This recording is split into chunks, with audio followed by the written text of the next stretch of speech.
बाप रे बाप बहुत राम्रो गाना बजेछ नि एकचोटि ताली बजाइदिहाल्नुहोस् त ल बहुत राम्रो बजाएछ यो नानीले त अलि सुस्त बजाएछ अलि बजाइहाल्नुहोस् ल ठिक छ बाप रे बाप नेपालमा यस्तो हुँदो रहेछ त हामीलाई बल्ल थाहा भएछ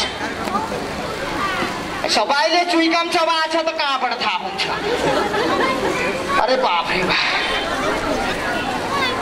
इन्डियाबाट हामी यहाँ नेपाल घुम्न भनेर आएछ हजुर त मैले एउटा कहानी बताउँछु त्यसपछि म आफ्नो काम गरिहाल्छु इन्डियाबाट आएछ हजुर प्लेनमा चढेर नेपाल अथवा यो पाल्पा भन्ने ठाउँ घुम्न अनि पाल्पा घुम्न आउँदा हजुर के भएछ भने प्लेनमा चढेछ भैरवासम्म त जनतन आएछ अब त्यसपछि के गरेछ भैरवाबाट फेरि चिल्लो गाडीमा चढेर हजुर बटाउलसम्म आएछ बटाउलसम्म आउँदाखेरि के भएछ भन्नुहुन्छ भने त्यहाँबाट यता त धानसिङ आउनु परेछ अनि जनतन गाडी चढेछ गाडी हेर्छु भनेको त म भन्दा कबाडी पो परेछ जनतन चढिहालेछ एउटा गाडी चाहिँ पनि लास्ट गाडी परेछ हजुर अनि लास्ट गाडीमा चढेछ लास्टै सिट परेछ अनि लास्ट सिट परेपछि के भएछ भन्नुहुन्छ भने लास्ट सिटमा त बसेछ जब बटाउलबाट तानसिङमा उकालो चढ्दै गरेछ हजुर त्यो गाडी त बहुत अचम्मको रहेछ कहिले लान्छ हजुर मलाई उधर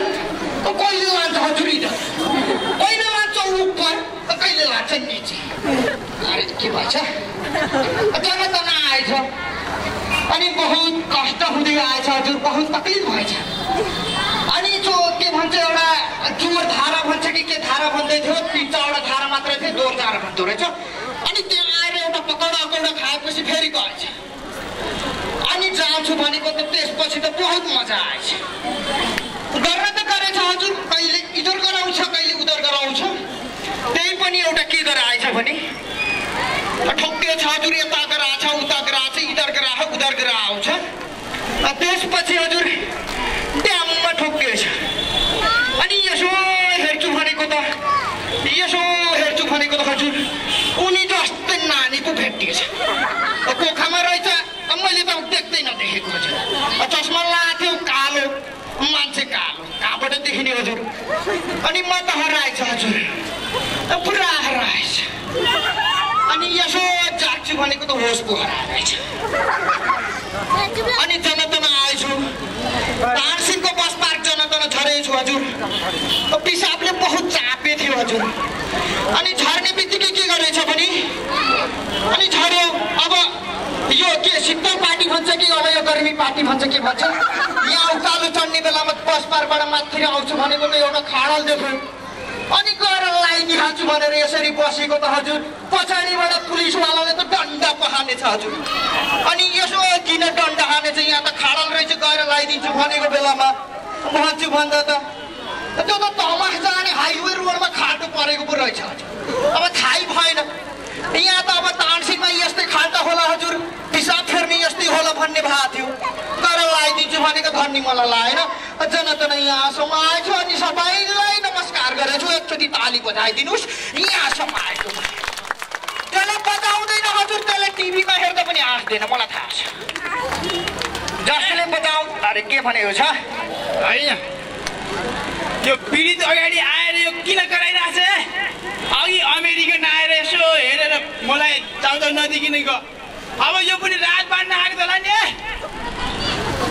अरे बाप रे बाप तल देख्दा त बुढो देख्छ माथि देख्दा त भर्खरको दारी फुलिसकेछ तपाईँले रात खोज्नु भएछ अब क्यारम त खान नपाएर दारी फुलिसक्यो तन्नेरीको टन्टापुरे घाममा रात पाए कहाँ पाउँछ हजुर दिन पाउँछ दिन पाउँछ दिन पाउँछ हजुर दिन अब फेरि यो दिन किन आउनु पर्यो भूकम्पको दिन आयो दुःख भयो हजुर बाढीको दिन आयो त्यसै दुःख अरे के दुःख के दिन लिएर आइस त यहाँ अरे बात गर्नुहुन्छ तपाईँ पनि अब त पालो तपाईँको यो झुम्त्र झाम्त्र लाउने होइन हजुर अब त मालामाल हुने दिन आयो मालामाल होइन कसरी मालामाल हुने आइडिया चाहिन्छ टेक्निक चाहिन्छ भन्छ टेक्निक नेपालीको कहाँ छ र टेक्निक नै भन्छ भइहाल्छ यतिर मालामाल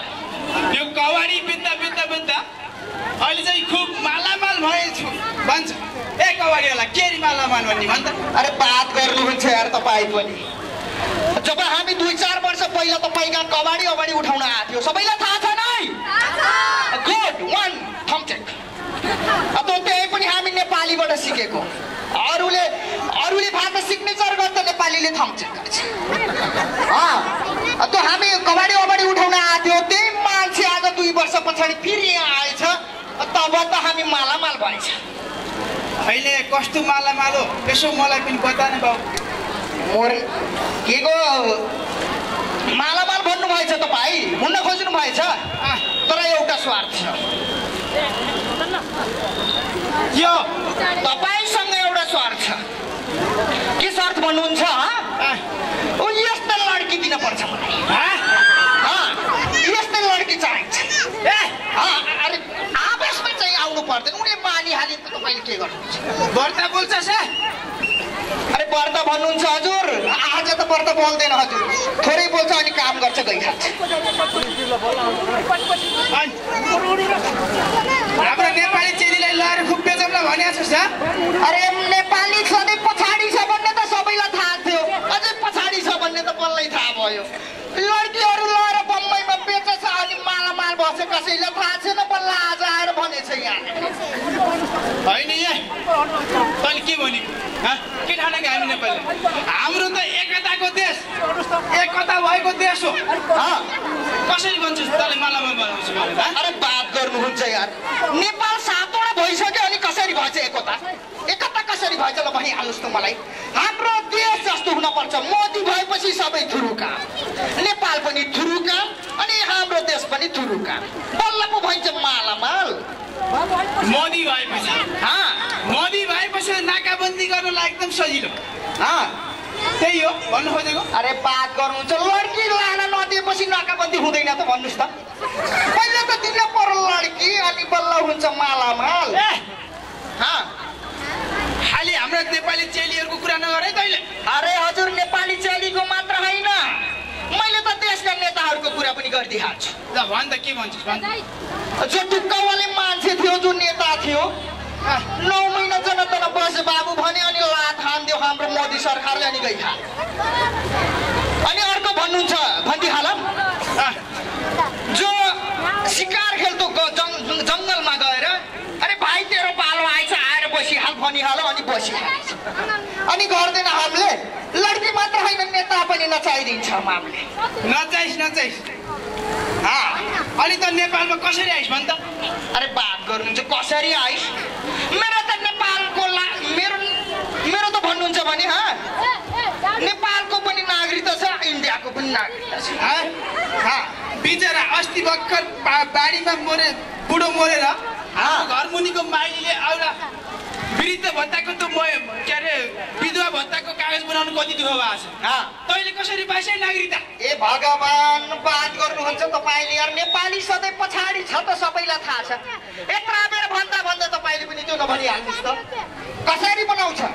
तपाईँको जो एउटा विधवा हुनुहुन्छ उहाँलाई प्रमाणपत्र बनाउनको लागि तपाईँको गाविस सचिवले घुस खाइदिन्छ अनि बनाइदिन्छ। तर भने हाम्रो भने सिधै सम्पर्क हुन्छ ठुला नेतासँग अनि बन्दैन नागरिकता बन्छ हजुर। यता पनि फाइदा उता पनि फाइदा। लड्की लिएर गयो मोज त्यसै भयो मालामाल फाला। फेरि लड्कीको कुरा गरे अनि कसको कुरा गर्ने? त जस्तो बुढालाई लगेर त कहाँबाट काम चल्छ र हजुर? लड्की लानुपर्छ। अनि त मालामाल बनिन्छ भने मैले आइडिया सिकाइदिन्छु। तपाईँका जो छ नि जो बहिनीहरू छ 2-4 वटा मलाई दिइहाल्नुहोस् तपाईँमा। होइन खालि हाम्रा नेपाली चेलीहरू बेच्ने भन्छ। ल हेर्नुहोस् यस्तै दलालीले हाम्रा नेपाली चेलीहरू बेच्छन्। सबै उठ है। अरे सबै उठेछ सुन्नुहोस् कुरा सबै उठेछ कहीँ बसेछ। तपाईँले अब एकचोटि आँखा चेक गरिहाल्नुहोस्। अनि सबै उठेछन् सबै मसित जान तयार भएछ। मालामाल हुन्छ हजुर। जान्छन् सबै जान्छन्। काम नपाएर यहाँ आएर उभिएका मान्छे गएर काम लगाइदिन्छु भनेपछि सबै मालामाल। के काम लगाइदिन्छ? अरे त्यस्तो बात त गर्नु देख्नुभयो यस्ता दलालीले हामीले राख्नुहुन्न। ल आउनुहोस् त्यसलाई त अरे बात सुन्नुहोस् त एउटा कुरा भन्छु तपाईँलाई रात चाहिएछ पैसा चाहिए अनि तपाईँलाई पैसा दिन्छु भन्दा तपाईँ किन माग्नुहुन्छ भनिहाल्नुहोस् त एउटा मात्र लड्की एउटा चाहियो पैसा माला फेरि लड्की भन्छ हुन त पैसा त मालामालै भइन्थ्यो अनि बल्ल लाइनमा आइहालेछ ल भन्नुहोस् मालामाल हुने कि के गर्ने ल भनिहाल्नुहोस् त तर हाम्रो नेपाली स्वाभिमानले दिन्छ अरे अरे हाम्रो नेपाली चेलीहरूलाई जे पाइ बोल्छस् तपाईँलाई चोरी खाइ भयो जस्तो लाग्छ कतिखेर सुस्त बोल्नुहुन्छ कतिखेर चड्की हाल्नुहुन्छ अनि मालामाल बन्ने भए भनिहाल्नु त्यो कान्छे मानिहाल्छ एउटा त्यो छ 4 लाख भइहाल्यो दिइहाल्छु विचार गर्नुहोस् हजुर दिमागमा बत्ती बालिहाल्नुहोस् बत्ती बाल्नु छैन आउनु सबै लारेलाई धमक अरे कहाँ